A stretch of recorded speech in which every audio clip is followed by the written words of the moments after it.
Hey, good evening, everyone. Welcome to our live Q&A. We got the whole team back today. I'm Chris. We have our administrator, Stephanie, there. We have our moderators, Blake, Jackie, and Ashley. How's everyone doing tonight? Great. Fabulous. Ashley's back. Jackie's back. So we Yes. got the whole crew here. Yep. I had to go to the podiatry and dentist today at the VA. Yay. Love spending time at the VA. Right? So while we're waiting for people to jump on here, just a couple of administrative things. Don't forget to join our Facebook group. A lot of stuff is changing, coming out, new. You can ask questions, you can drop comments. So make sure you join the Facebook page, and then obviously hit that YouTube page. Click the Channel. bell, right? Subscribe. All right, so how's everyone And I doing? guess What's going on tonight? I'm doing okay. I mean, I know the hot topic of we've all been discussing is the digestive system changes are coming in May. We know there's a lot of changes. I'm going to be doing my video on some of the changes in the next few days and put out some good information. Right now, it's just like fresh off the press, so to speak. So we're going to try not to talk a lot about it tonight because we would be here all night.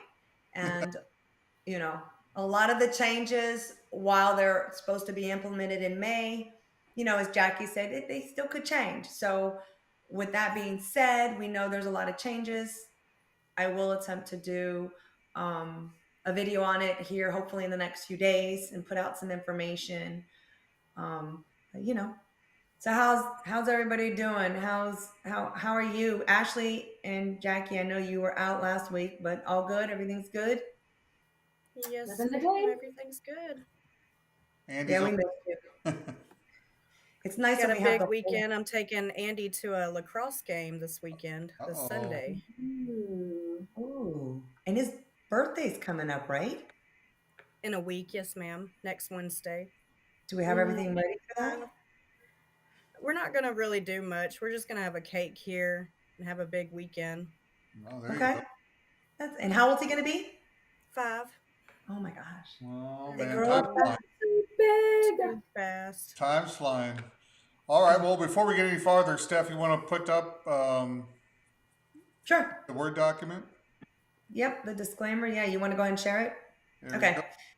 All right, guys, I'm going to get this out of the way. So, VA claims veterans helping veterans is not an accredited agent, VSO attorney, or entity recognized by the Department of Veterans Affairs, also known as VA, and is not affiliated with the VA in any way. We do not assist veterans with preparation, presentation, and prosecution of VA disability claims for VA benefits. This Q&A is solely for guidance and purposes and should not be considered as medical or legal advice. So, basically, we're here to help you guys the best of our ability as veterans and our own knowledge and experience that we have. Sometimes the questions that are asked, they need to go a little bit deeper. So what we'll ask you guys to do is not to take away from the time from the live. We'll ask you guys to go ahead and email us. So if that happens, don't be upset or anything. We're still willing to help. We help off the air as well, a lot through the emails. But sometimes the questions can get a little bit lengthy, and therefore we don't have a lot of time. But again, we're here so long as the questions are. So if we don't have a lot of questions, then we're out. Because there's really nothing for us to do. All right, well, we have 2 in the queue so far. So ask questions if you guys have them. I know we're just getting started, so sometimes people take a minute to get on, but if you've got any questions, please drop them in there. all right, here we go. All right. Okay, this first one is from Mr. Ricky Hester.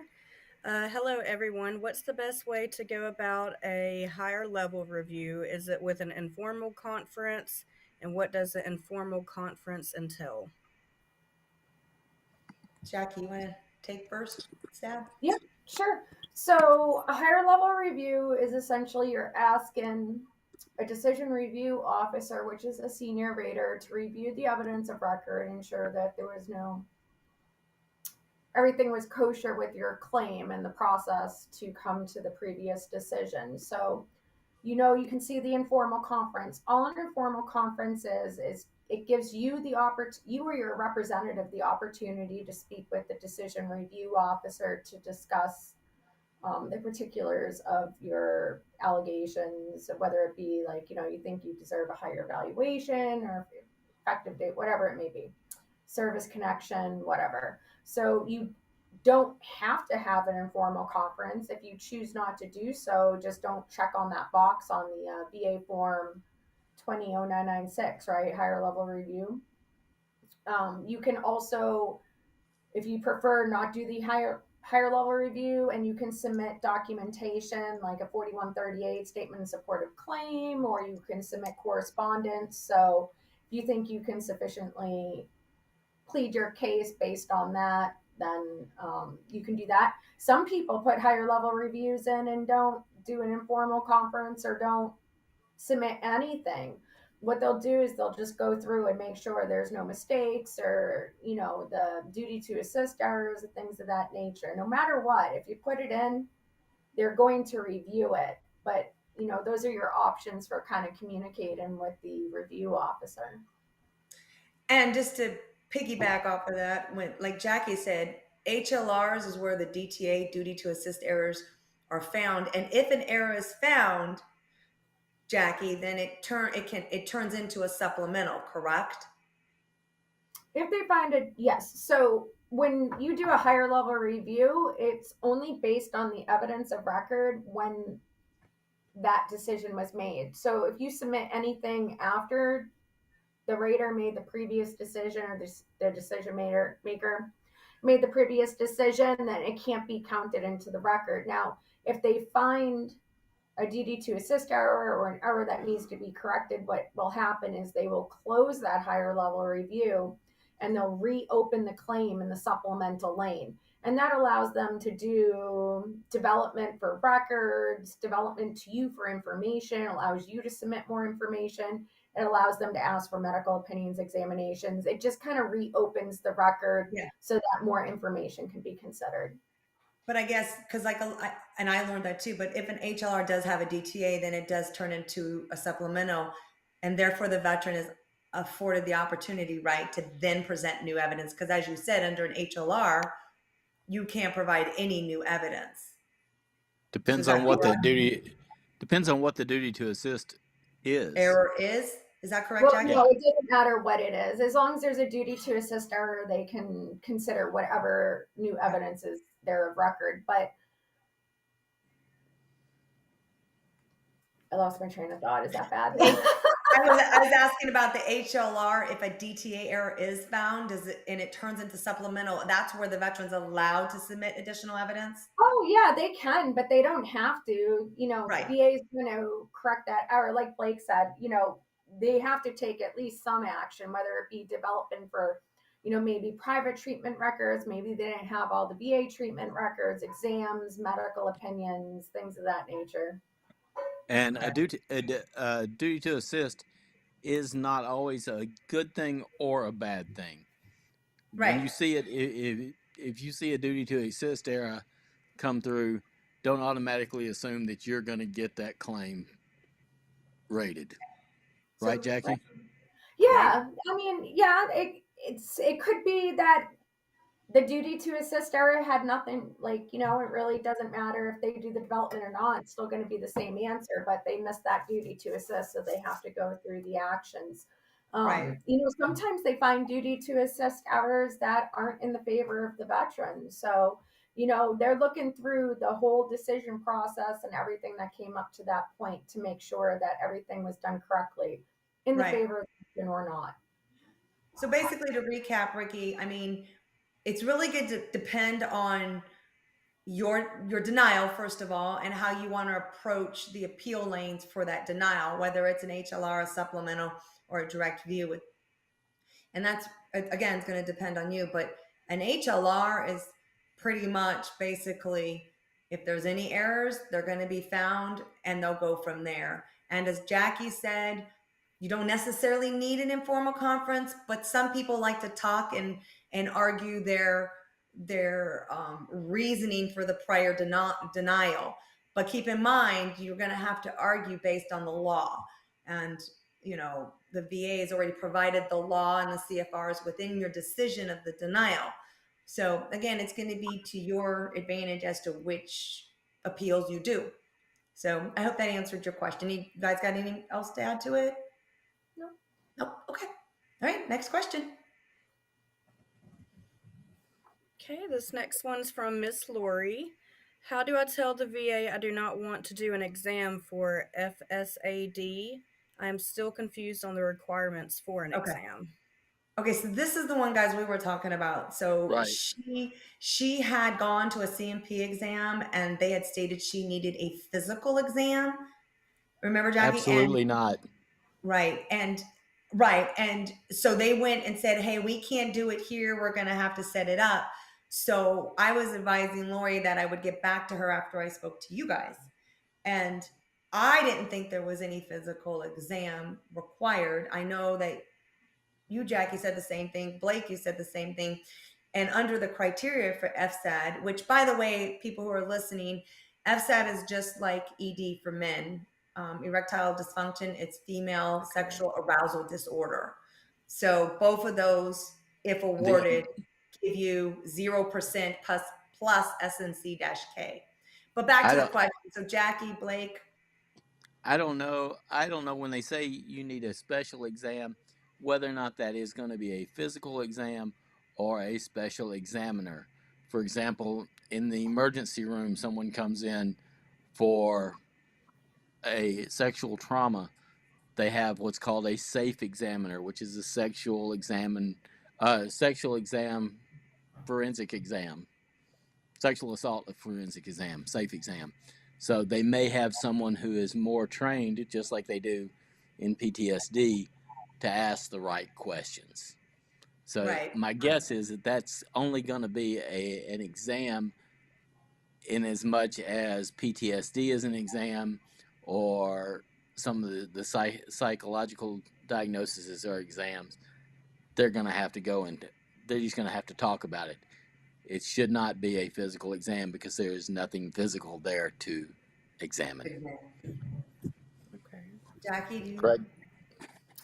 Yeah, so yeah, Greg put it in the chat. So like there's a section in the manual that actually addresses it. So yes, it's going to be the GYN DBQ, but it can also be the theory can be raised by mental health. So um it can be the result of a mental health examination too, but the DBQ that is associated with evaluating it is the GYN one. And if you actually look up in the manual in the reference that Greg put, they have a section for FSAD, like no kidding, on the GYN DBQ. But there's no actual test. So if she declined the physical exam, I don't really see that being an issue because there's no physical test for FSAD. Well, So could here's they? here's her situation, guys. She went to a CMP exam for multiple exams. Okay, this was brought up by the examiner. Said, "Hey, I've got to send it back to the VBA because you need a physical exam." Her question to us, which I think we've answered, is basically she needs to either put the 0820 by calling the VA or maybe the 4138 and stating to the rater, "Look, I went to the examiner. They stated I needed a pelvic exam for FSAD. I do not believe I need one." Something to that effect, Jackie, that she's Right. trying to alert the rater. Or will the rater I would know? go to the exam and I would refuse the pelvic I would, because I there's gotta, not a gynecologist out there that's going to do one. I would refuse it too. I mean, you can always appeal if they say no, but I would, if you're not comfortable or you don't want to do that physical examination, I wouldn't do it because it's not really indicated. But they could order the examination just to see, just because you go to the GYN exam doesn't mean that they're going to do a pelvic exam or Right. anything like that. Right. Just like you go to an exam for hemorrhoids, it doesn't mean they're always, sometimes Right. they will, it doesn't mean they're always going to do the physical examination of the anus. Or just like you do it for ED, you go to the exam, and it doesn't always mean that they're going to have you drop trow and do an examination of the male So she reproductive should organ. go to it. So if it goes back to the rater, which it's going to go back because she said the examiner said they could not do it, they're sending it back to the VBA. So if they do schedule the gynecological exam, GYN. yeah, thank you, GYN exam, I guess she could at least first call and say, hey, I'm calling to set up my exam. What is this going to entail? I don't really Right. feel like that they will be, maybe the vendor will be, or the VA will be able to do that. That's not the type of information I think. But it also depends, so it also depends on how they're claiming it. So, Yeah. FSAD usually isn't a standalone diagnosis, it's usually attributed to something else. So if you're attributing it to a gynecological issue, it is possible because that's within the scope. Maybe that's why, but it also could be attributed to a mental health disorder or Yeah. something to that effect where, there's a lot of unknowns here and we can only Right. speak generalities and kind of speculate. But, I would say that how she's claiming it and what it is due to would also play an important factor if an exam was Yeah, warranted. exactly. Yeah. And just to close this out, Greg has said in all cases, it says right there, in all cases of an examiner's diagnosis of FSAD, the GYN condition DBQ must be completed or sufficient alternative evidence, such as private medical evidence. So I guess in the end, Lori, just to recap, keep us updated. Let me know if you do get another exam ordered or if something has gone forward without the exam. And then I can get with the team and we can go from there. Because as it is right now, there is no exam because where she was, they could not perform it. So I guess now kind of the ball's back in the VA's court, and then let them reach out and see what's going on if they're going to do something next. Sound good? Yeah, but if you don't, have to say if you don't feel comfortable, you don't have to submit to any kind of testing or examination. And Absolutely. also, if you would prefer, it's actually in the systems now, if you prefer to have a male or a female examiner, make sure that you contact VA and you tell them that that's your preference because they can accommodate that now. Yep, absolutely agree. Okay. All right, moving on. Next question. Okay, this next one is from WY Broncos. I have a lay statement from my chiropractor regarding a back injury I sustained in training. In this statement, he mentioned an accident from high school that I had briefly mentioned to him. This is a three-parter. Okay. At one of my visits with him, should I not use this lay statement since it mentions an incident that is not related to my injury I sustained during service? I'll go ahead and jump on this one if you don't mind. I think So, is there three parts to this? I thought this was a No. three-parter. it's all It's the two. same. Oh, it's two. Okay. Go ahead. Go ahead, Jackie. There's very few situations in which VA will have your medical records prior to joining. Okay, so some cases this would be if you needed a waiver. So some people have childhood asthma and they outgrow it. They submit documentation that proves it. Another example would be you're a military brat, so you went and received treatment at military treatment facilities because your parents were like active duty or whatever. But veterans lay statement's not currently sufficient enough to establish that a condition existed prior to service. There needs to be clear and unmistakable evidence of the diagnosis and treatment. So even though that your chiropractor said that you did have an injury when you were younger or whatnot, when you entered into active duty, you went to MAPS, you were evaluated, and the presumption of soundness applies. So you are considered as fit for duty unless there's something that proves objectively otherwise. And when I say objectively, we're talking about medical records showing treatment and diagnosis. So personally, in that case, I would probably just submit it. Yeah. And just to set the record straight, a letter from your chiropractor is not a lay statement. That is a professional letter. The lay Yeah, a Right. lay statement is the statement. from as a friend, a spouse, someone who's not a professional They have medical evaluating you. records from a Right. chiropractic doctor. Yes. Yeah, all sound advice. Yep, awesome. Okay, next question. Okay, this one's from LL. My question is, can a service connected rating be re-rated under a different category by any chance? I am service connected for var- Varicocele. varicocele. Varicocele. Varicocele, however, my rating is 0 based on VA's decision on varicocele not being VA's recognizable diagnosis.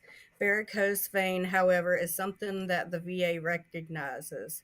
Can I request VA for my varicocele be re-rated under varicose vein?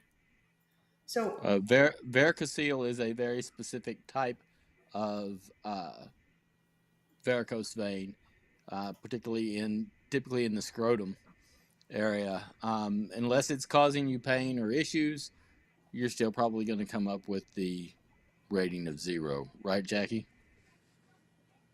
Uh, yeah, I mean, without seeing the exam or knowing any of the right. symptoms or whatever, because if it's not specifically in the rating schedule, VA will rate it analogously. So they'll rate it pick the thing that closely relates to it and then use that evaluative criteria to do it. But And without that's knowing more details, like you could request it for sure, that they consider it under something else. But I would highly suggest if you do that, you have a good suggestion for them. But well, like I said, and they're zero different. percent of non-compensable, like you're saying. So, what Jackie's saying is good.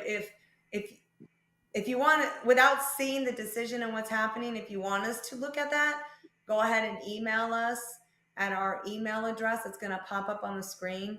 Redact your personal information, provide the rating decision, and we can take a look at it and kind of see from there. But I mean, at any time you can file for anything you want, and you can ask for it to be changed to a different rating code. But then, like Blake said, it may still say the 0. But at the end of the day, without seeing the actual decision and kind of looking at it a little bit more in depth, we really can't answer that at this moment. What I Or even, would suggest you even do to, is, and again, this is going without knowing the information. If it's been over a year since the decision was done, then I'd put an ITF in right now and just let it sit in case you decide to file for maybe an increase. If it's been less than a year, then there's a potential maybe to appeal it and go from there. So there's a couple avenues, but again, without seeing the decision, I'd say too, if you're going to email email whatever, maybe it would be helpful if you would include some of your symptoms and why you think it should be higher, just so we have something to go off of, like a little background. That would be good. and Greg says that it's rated under 7543, and I'm not very familiar with when it comes to varicose veins and things like that. But I'm assuming when Blake, you mentioned that was part of the scrotum. Is that what you were talking about? Right. Yeah.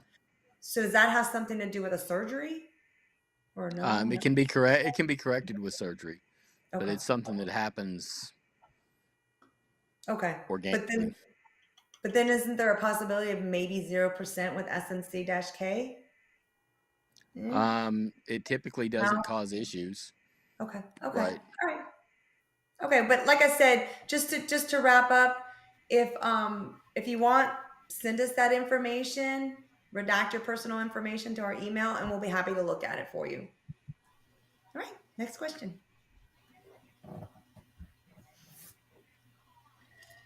Okay, this next one is from Shay Love. For TDIU, do you have to be out of work for a period of time?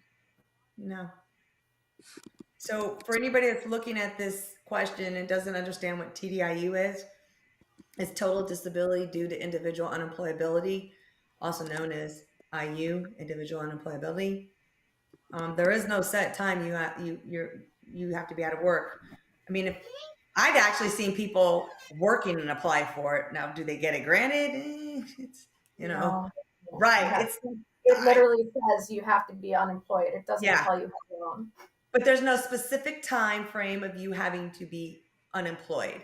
So if you think you qualify for TDIU because your service connected disability or disabilities are preventing you from being gainfully employed and you meet the criteria for TDIU, there is also another criteria called extra scheduler. You could potentially file for it. I have a great video on my YouTube page for IU that I did and collaborated with Blake. We also have his post saved in our Facebook group that he went into great details about it, in the Nexus and the IMOs as well. So I would highly encourage you to visit on TDIIU and also some of the Nexus and IMOs as well, because they're very informative videos. But there's no set time. That's the answer to that. Short and sweet. Oh, all right. Thanks, Laughing Guy. We just got a donation of $25. What does it say, Ash? You guys are awesome. I learn so much every time I attend one of these. That's great. We really appreciate it. The donations go to support the channel. We really, really appreciate it. But thanks again, Laughing Guy. He's been around, as some of the others have, since we started day one, when I think we only had like 5 people on. Oh, hey, Long we've grown. Okay, next question. Okay, this next one is from Mr. Ricky Hester. Again, should I wait to file my new claims before or after my current claim in progress? I have a right knee that was deferred and being decided on, and I am doing a higher level review for one of my claims. Wait to file a new claim before. Okay, so first of all, you've got a couple things going on here. An HLR is an appeal, so that has nothing to do with claims. So if you're going to appeal, you appeal. Your right knee being deferred, that means it's been deferred for further development. The VA obviously still working on it, so they still need additional information. It could be a plethora of stuff that needs information, which is why it's deferred. This is where I think Jackie and I disagree, but We do. We go through the spiel we do. every time. But we have to say it. We have to say it. Jack, I say wait, put the ITF in. Jackie says go ahead and file. If you've got the new claims, file them. So I mean, I kind of see your analogy. For this though, like, so if Yeah. you filed a supplemental claim, or wait, I'm sorry, I didn't see what kind of claim. But if you filed a new claim and it's deferred, that's in the regular service center, that's a completely different department that's going to decide that claim than the department that does the higher level reviews. One doesn't really affect the other at all. So, I mean, I really say put it in. Yeah. This particular instance, I think, it's Yeah, well, you had your CMP exam for the knee, but that's what's been deferred. So why it's been deferred, none of us can answer that, because it's with the rater and it's still being evaluated. So it hasn't had a decision. And a lot of times veterans get frustrated with deferred claims. They're like, why is this deferred? Oh my God, I gotta wait again. But actually it's a good thing, because you want the rater to do it right for you the first time. So if it's deferred, that just means they're simply working on it. They're developing your claim. What's another week, maybe another few months, let it play out. But in the meantime, the answer to your question is yes, Ricky, go ahead, file the new claims, because the HLR is in the appeals lane. The deferred is sitting there, like Jackie said. So just file the new claims. But if you're not ready to file the new claims, just put an ITF in right now. I have a great video on that as well if you don't know what an ITF is. But most everybody nowadays knows what an ITF is. So put it in and it secures it for up to a year, and file your claims. And just the caveat on this, So many veterans have been lately that have ITF, they file a claim, and then a week later, oh wait, I have another, file everything all at once under the ITF. All right. Next question. Okay, this next one is from Mr. Justin Lynch. I'm doing a PTSD claim with no diagnosis. I've always ignored it. I'm a combat vet of Afghanistan with a combat action badge. I was a tanker slash cavalry scout, but I have never talked to anyone about it before. Okay. So, Jackie, you want to talk about, because it's combat, do you want to talk about this? Okay. So, if you have a combat action badge, Purple Heart, things of that nature, and you deployed, to where you were engaged in combat, you get kind of like a special consideration saying that, it's commensurate with the hardships and circumstances of your service. Okay. So, in your particular case, with the combat award and the fact that you were in Afghanistan, VA kind of concedes the stressor, whereas you don't really have to prove a stressor or say a particular event if you recognize, if you say, I was in combat in Afghanistan, taken fire, given fire, all the things of that nature. So really the thing that's going to be, because you have no diagnosis, the main thing is going to be, do you meet the DSM-5 criteria for PTSD? And the DSM-5 criteria is actually, Blake will probably speak more intelligently. I speak only in the layman's terms, but it's basically the mental It's a health ma- criteria. it's a CFR for mental health, basically. It tells all of the criteria that you have to meet for the diagnosis. In this case, I would go and get diagnosed and get treatment also. I mean, it's not always just about the rating and the money. I mean, I know that's the best part about it, but getting treatment and getting better is even better. Yeah, So going, but and I wouldn't leave it up to a C&P examiner to make Diagnose. that diagnosis off of 1 hour long exam. Go and talk to Yeah. somebody and get the diagnosis. But the thing is, I understand what you're saying, Blake, and you're absolutely right. Like, for real, treatment and trying to get feeling better is so important. But I don't think that you should put off putting your claim in because you don't have a No, diagnosis, because the medical I don't professionals either. that they send you to can diagnose. Will it be favorable to you?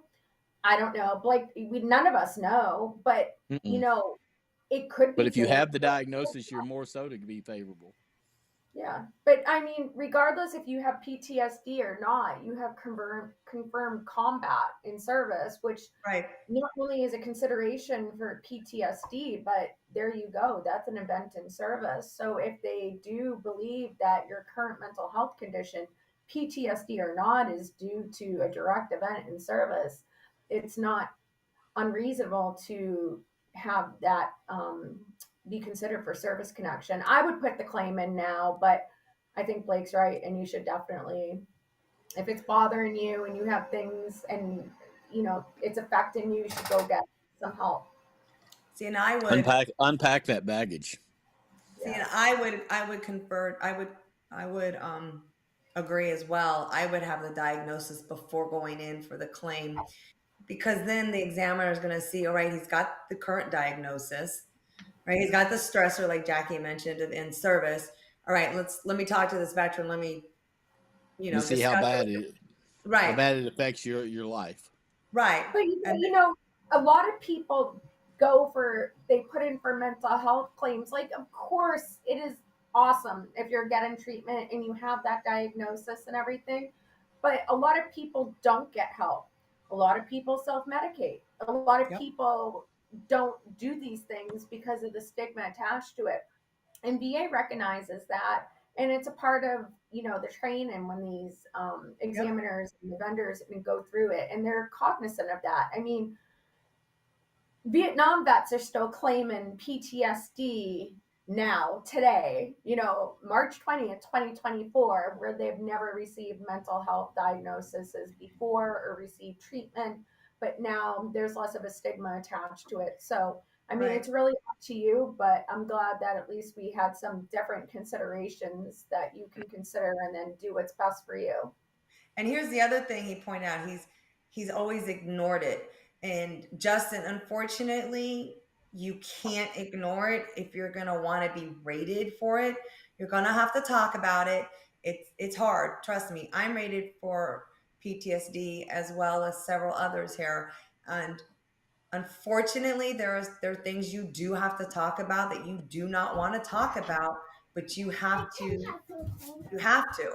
And you should not hold back your feelings. You should not hold back your um, thoughts. Your emotions. You've got to be able to express them, and you've got to be able to talk about it. And yes, I know it's tough, but at the end of the day, if you do want to be rated for this, you've got to get it out there. So good luck, Justin. Keep us updated. Hopefully, we hear back from you. I see. Hey, Andy. He's like, Mom, mom, mom, mom, Hi, mom, Andy. mom. All right, next question. Here we go. Okay, this next one is from Mr. Jerry.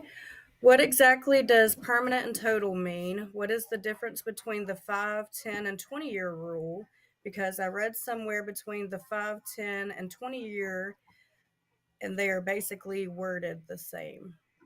So Oh, for the this permanent comes up total. all the time. Permanent and total means permanent and total. All your disabilities are static. You get permanent and total assigned when you're 100% PNT. You can have static disabilities and not be 100% PNT. That's typically 90% and below. Where the 5, 10, and 20-year rule come into factor is when, as each year goes on, your rating gets more and more secure. So if you have it for 5, 10, 20. However, keep in mind, when you do file for an increase, and I'm going to take, for example, PTSD. Let's say you're rated at 30% in 2013.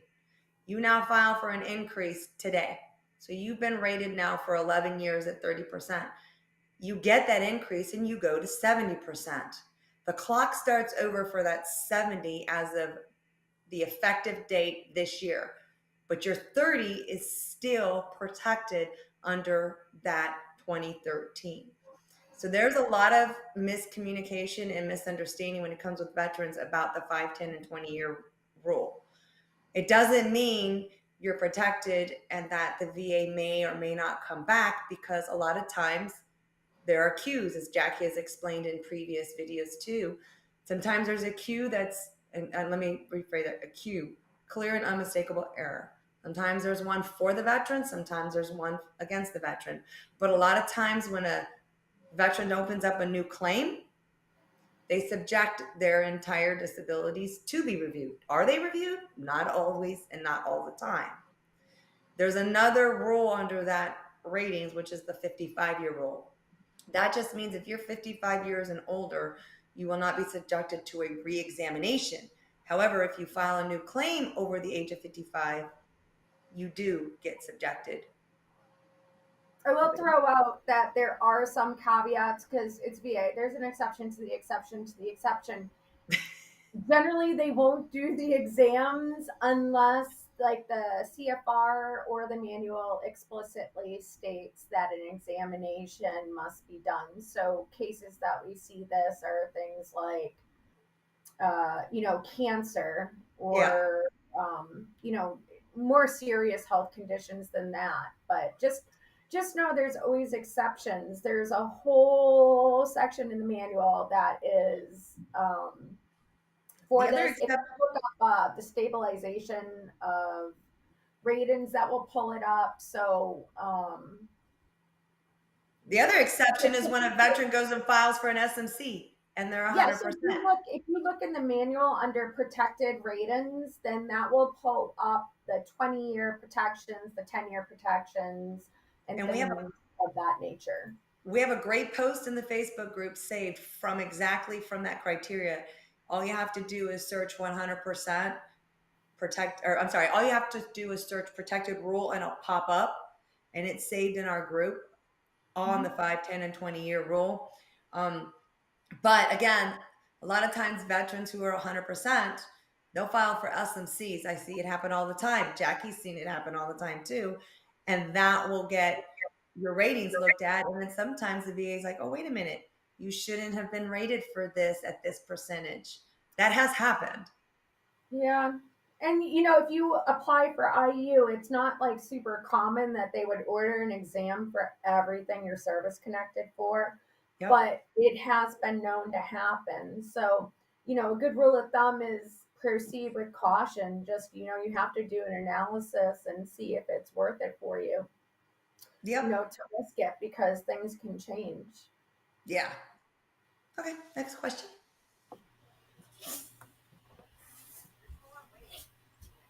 Okay, this next one is from Mr. Eric. My primary service connection is anxiety at 50%, and went to my VA primary care, had ordered an at-home sleep study through the VA, and it came back having mild sleep apnea and given a CPAP machine. How is this graded, and can this tie into my primary? I'm out on this one. Blake Medical, Jackie, you go. Tying sleep apnea, obstructive sleep apnea, and it all depends on what your test says. Is this obstructive or is it central apnea? Central apnea more likely to be mental health connected as opposed to obstructive, which is more of a physical event. Does it happen? Yes, but it's pretty difficult. It's kind of like pushing a rope uphill. Yeah. Jackie? I mean, just because there's causation, I know I say this all the time, just because, or there's correlation does not mean causation. Just because another veteran was granted something doesn't mean that you're going to be granted too. You can claim whatever you want if you feel there's a link, but just know that when VA goes out and asks medical opinions, that they're just that, opinions. So, some providers believe that some things are related while other examiners believe other medical literature. I mean, you can literally find anything if you look hard enough to support, Well, whatever that you want. So, and didn't we talk about that it's a physical manifestation? Didn't Blake or you Yeah, I we did. talked, right? That Right. PTSD is or is it, am I jumbling the words? It's PTSD will trigger, can trigger central apnea, as opposed to physical. I mean, there are Okay. people out there that believe that, but that they will also try to use obesity as an intermediary step. I'm so anxious I can't leave my house, therefore I can't exercise, and I just sit on the couch and eat all day to Right. feed my anxiety. And now I've gained 200 pounds, and it's because of my anxiety. So it's all about who your rater is and who does the medical opinion, because like Jackie says, it's an opinion, and we all know what opinions are like. Right. So to recap, Eric, yes, you can certainly put in a file. You can certainly file a claim for it, secondary to your mental health. Just make sure you have the evidence to support that your mental health has either, I guess, caused or aggravated the sleep apnea. And it's going to need to be a very strong medical opinion. But also keep in mind that's going away, which Jackie can't wait. All right, next question. Okay, this next one is from Miss Leah Williams. For secondaries, does it matter the order of cause? Example, rated for lumbar range of motion, just found out I have arthritis. In my head, arthritis happened first and limited my range of motion. Does it matter what came first? I'll go ahead and take this one if you don't mind. So, it does matter what came first to a certain degree, okay? So, obviously, if there was proof or diagnosis of arthritis after, your back range of motion came, it couldn't have caused that, right? So the main thing for a secondary service connection is that primary, what you're trying to service connect it to, has to have existed. There needs to be proof that it existed prior to the other condition, or else it couldn't have caused it. Now, if the condition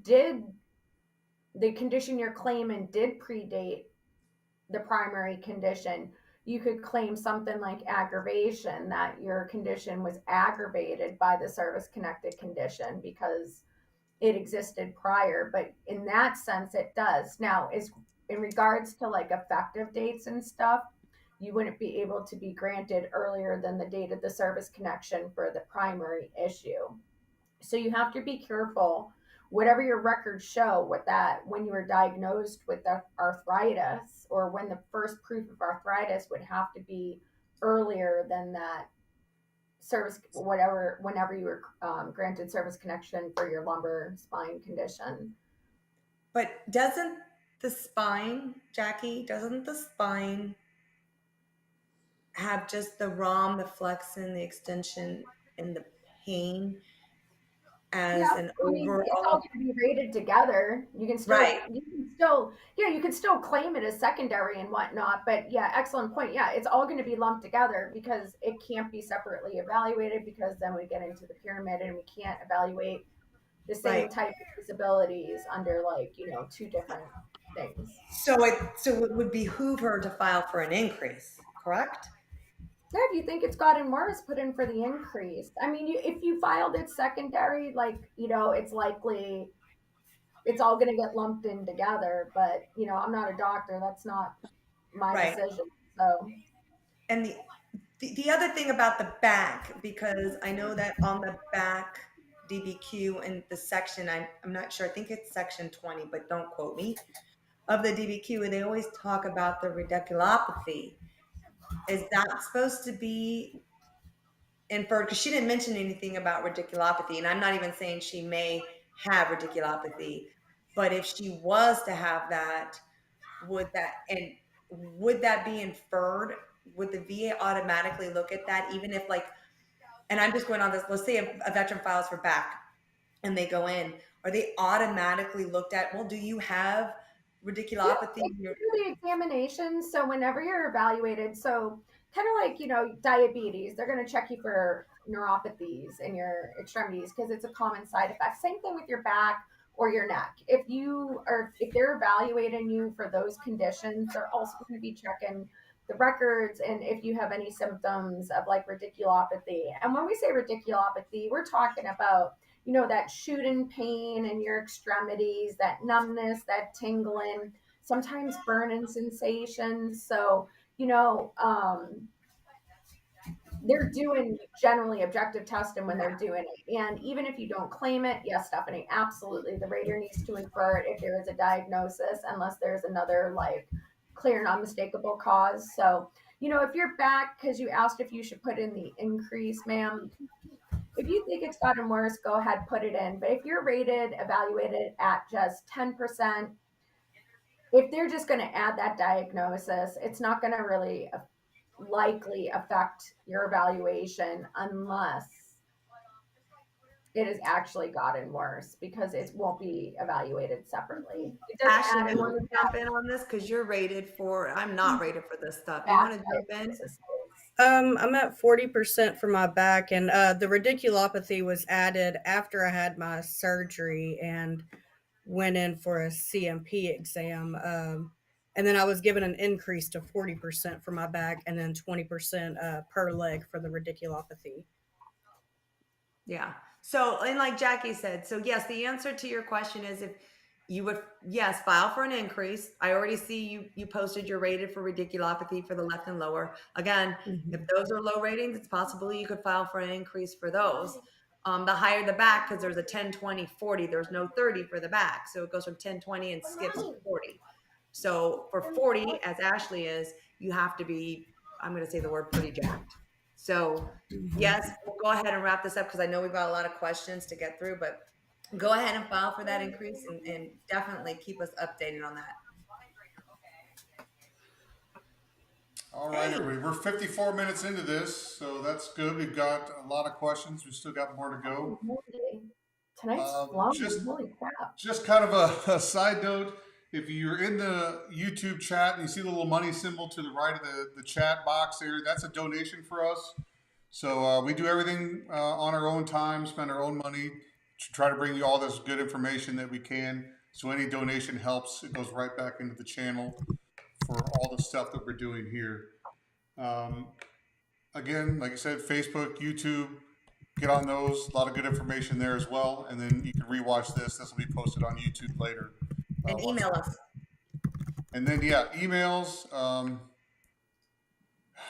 Normally, when you send an email, just redact your personal information. Stephanie will disperse it to the team as needed to get all a collective answer for you and get the best answer possible. So Yep. That's my little spiel. I'm going to go away again, and we'll get back to questions. All right. Okay, this next one is from B. Foster. If I file a supplemental claim for conditions recently denied, will it use up my ITF or will my ITF remain in place for when I file my next round of new conditions? So you can file your claim and your new claims under the ITF all at once. Again, keep in mind, On the same day. So ITFs count for supplemental claims now, but if you use it for that supplemental claim and think you're going to use it for another claim you're going to submit on another day, it's going to eat it up. If you can get around that by submitting both those claims on the same day, and it will apply to both. yep, that's what I was saying is basically so many veterans just fail to realize you can only have one ITF in place, and once you use it, it's gone. So file everything at once, and yes, to include the supplemental. Okay, next question. Okay, this next one is from WY Broncos. I have an ITF that is getting ready to expire. I might not have all the documents that I need in time. If I file the claim now, will I be able to add more documents later? That's a simple Well, yes. it seems to be an ITF night, so the answer is yes. File what you have now. If your ITF's getting ready to expire, please do not wait the day before your ITF is to expire. Even a week before. If it's getting ready to expire, just submit what you have now. Yes, you can provide additional evidence to support your claim down the road. It really is an ITF night. Yeah. Just don't wait too long. Get it in as soon as possible, because you don't want to not have that evidence in if they order the exams and then the examiners don't see it and all that stuff. So try to get it in as close to the date of submission as possible. Yep. Okay, this next one is from Mila. Anyone have experience with denied service connection due to it being when I was in the Guard? Steph, do you mind if I grab this one? Go ahead. Okay. Yeah, it's guard. So the way VA looks at guard duty is a little bit different. Okay. So even though you can have the IADT, so the inactive, duty for training, the active duty training, those aren't going to actually be considered as active duty periods unless VA specifically makes that designation, or essentially. So if you have an injury or illness while you're on guard duty, you really need to make sure that you get that line of duty in your records so that there is that documentation that they can use to service connect it, right? I'm not saying it's impossible if you have something happen when you're in those two duties, but just for VA purposes, they don't consider that active duty like you would for a traditional active duty member. Now, if you were activated under Title 10, Title 32, if you deployed, anything of that nature, and that's considered like, true active duty for a reservist. Now, anything that happens within that time period will be considered during a period of active duty. But otherwise, for that training, you got to get the documentation, you got to get the line of duty. There are some exceptions to that, such as, myocardial infarctions or strokes or heart attacks, cardiac arrest, but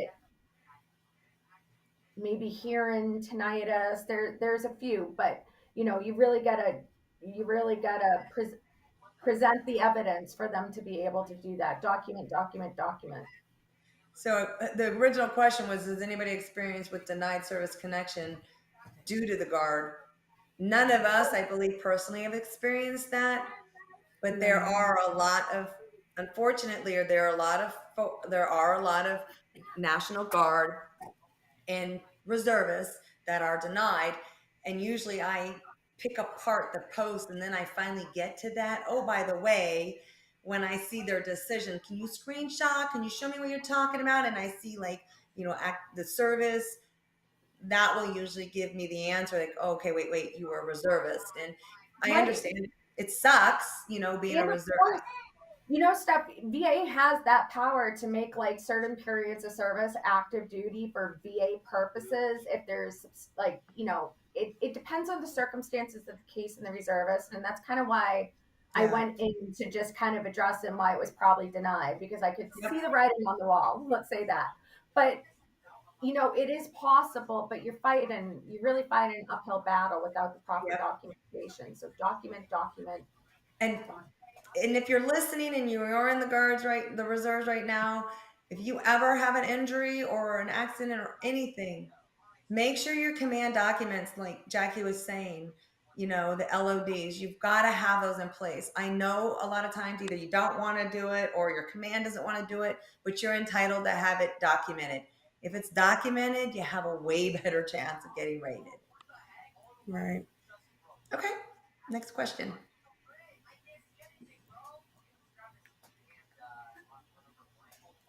Hey, thanks. Yeah, go ahead. Go ahead, Ash. Oh, thank you, Mr. B. Foster. It says, thanks, y'all. Love these Q&As. We appreciate the donation. I hear Andy. He told me to put my hands up. He's got a Nerf gun. Uh-oh. Come on, Blake, what are you doing? Not putting your hands up. Okay. So what is this? Okay, this next one is from Miss Lee Williams again. I'm guard, rated at 90, like they mentioned. Yes, document. Okay. She's the one with the back and the radiculopathy. So it's true. It's not impossible. So that's good to know, because she had all her documents, she had her ducks in a row. So that is good. So maybe you guys could communicate, together. If you guys are on the Facebook group together, and maybe Lee, I don't know if is it Lee can have some advice or something. Was it Mila? Mila? Maybe Yeah. the two of you guys could get Lee together. Williams and Mila, if they're on the Facebook page, maybe it'd be great for those two to meet up or message. Yeah. And then they could talk about her experiences, help her out. Yeah. Because, like I said, we don't really have any guard experience with dealing with that here. Yeah. All right. Next question. Okay, this next one is from OT.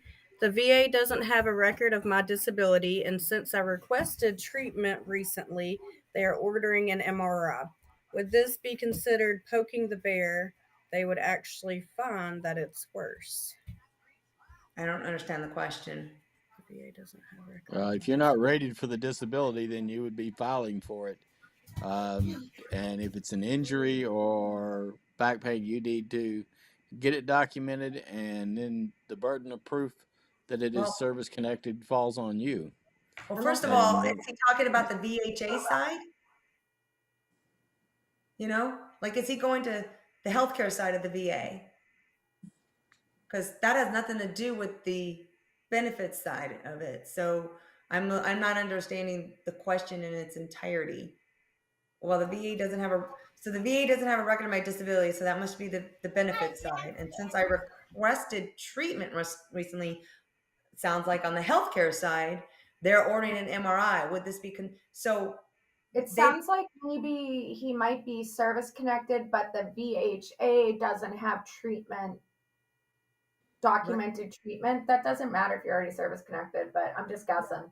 Yeah, I'm just guessing with the question because it's not very clear to me, but I wouldn't worry about it. Go get your health care, get the MRI, find out the issues, what's going on, and get your health care done. He said he's rated, but I need treatment. Yes, I'm rated. Okay, well, that's great. The VHA is not going to send over the records to the VBA when you don't have a claim. Unless, and I think I'm correct here, Jackie, correct me if I'm wrong, when you have a surgery at a VHA facility, they tend to send those records over to the VBA. Yeah, they'll get notifications. So yeah, so I was right. So he was rated, or he or she was rated, but your Yeah. treatment, you're already service connected for it, so they're not going to take it away because you don't have any VHA treatment. Like Stephanie said, if you have like surgery or something, VHA will notify VBA, but that's actually just if you're hospitalized to determine if you have eligibility for that convalescent period under, I think it's, I can't remember paragraph 29 or 30, one of those. But to caveat on what you just asked, Stephanie, so because VHA records are considered federal, if you put a claim in, they're going to pull all those records. So they're going to have those federal records. But you not having treatment at the VHA is not grounds to sever or reduce Right. your service connected for or the evaluation. Don't worry about not getting treatment. As Blake was saying earlier too, get the treatment. Treatment is vital to your health care. So if you need the treatment, you obviously need an MRI, get the MRI done. I get all my health care done at the VA. And it's not poking the bear or anything like that. That's that terminology that floats around with all the veteran scuttlebutt. You're not poking anything. You're getting your health care treated. And at the end of the day, I want to feel better. What about you guys? Go get treatment. Feel better. Have better quality of life. Go. Yes, Right. yes, for sure. All right. Next show, we have to get Andy a headset and get our hype man over there. Yes. He's about driving me crazy. Raise Where's your the hand gun, up. man? I want to see it. Where's the nerf? Yeah, the Nerf gun. Get your hands up. I made him shut his door. Oh, I'm just waiting for the Nerf dart to go. yeah, just hit Ashley in the head or something, you know. Like, She's gonna be good. That would be perfect. So, team, I think I got everything. Did I miss anything? I don't. Oh no, I don't think so. Look I don't at think you. so. No, I saw Peggy, but you answered Peggy because she had asked the question. Yes. About, So yeah, hopefully tomorrow we'll have a video out about the IBS maybe changes. Maybe Friday. Yeah, it'll be here in the next day or two. I may have some people review the video before I put it out. There's so many changes coming out that like I said, Peggy, and like Jackie said it best, the VA always has an exception to the exception to the to exception. the exception. So whatever they write doesn't mean that's actually what it is or will be. Right. And I'm not sure Peggy was on earlier. Peggy's a longtime listener of ours, has donated to the YouTube channel as well. So Peggy, if you're still on, yes, we will address it. We're going to try and get a video out that's informative. But in the meantime, just stand by. That's So- not even changes they have planned coming out. They have changes like literally at least once a week. It's just this is a big one because it's the CFR and those don't happen a lot.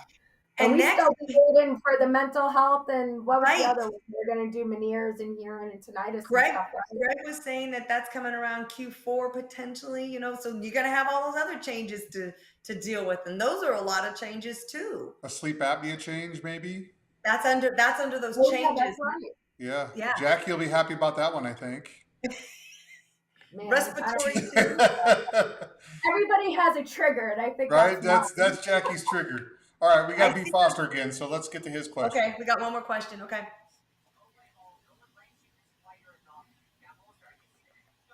Okay, Mr. B. Foster, how is cyanitis diagnosed? I have been prescribed amoxicillin and Flonase for sinus infection, but I was denied for not having a diagnosis. Blake, medical side. CAT scan X-rays.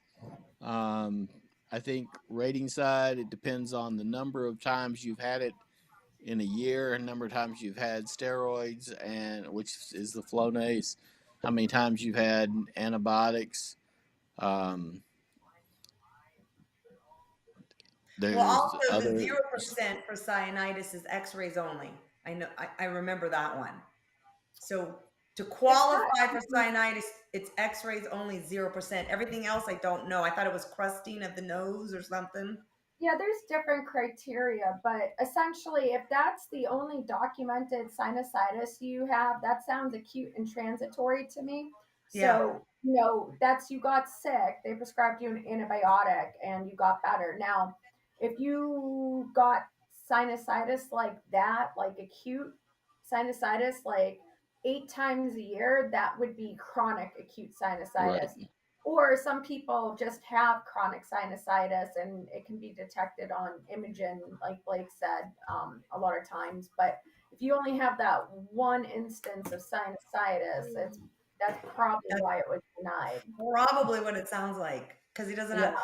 So you obviously, B. Foster, you obviously need you need a current chronic diagnosis for it, and then you need to link it to service, unless, and I'm going off here, unless maybe it's presumptive. Hi, Andy. Unless it's presumptive, then you've got that presumptive portion of it. So at the end of the day, you've got to have at least a current diagnosis. I think Blake and Jackie, they hit it on the head too, about not having the chronic diagnosis currently. So you're gonna need that. But if you want us, again, I'll throw this out there to you, B. Foster. If you want us to look at the denial, send the denial to our email. Redact your personal information. We'll take a look at it. I'll send it to the team and we'll review it and give you our feedback on it. So there's always that option as well. We're happy to help. And I guess with that being said, like Chris said, I think we are out of questions. Out of questions. If no one has anything. Yeah, and our next one, if my team's good 2 with weeks. it, huh? 2 weeks. April 3rd. We'll do April 3rd. We'll do another live Q&A, and yeah. And in the meantime, be sure to check out the YouTube. Be sure to check out Facebook. Email us. We're happy to help. But there's no more Auf Wiedersehen. Okay. What does that mean? Goodbye. Is that German? Goodbye in German, yeah. Goodbye. You you've are never the watched weakest link. You've never watched The Sound of Music? No. What? No. I've never watched it There's either. a song in there. Oh, thank God. Yeah, I've never watched it. I made Heroes Rich watch are it. alive. That's all I know. Right. Hello, goodbye, or whatever. Auf Wiedersehen, goodbye. Or, yeah. No, I've never watched it. Yep. Ashley, have you watched it? I have not, no ma'am. Oh, there you go. All right. We got two. So you guys are the weirdos. All right, guys. Well, thanks again for everybody joining. Thanks to the team for Thanks to coming the on. team. Thank you very much, guys, for coming on again, taking your time. We appreciate it. Thank you, everybody, for joining us. We'll see you guys again in 2 weeks. Bye. Okay. Bye. Good night. Bye, Andy. Bye.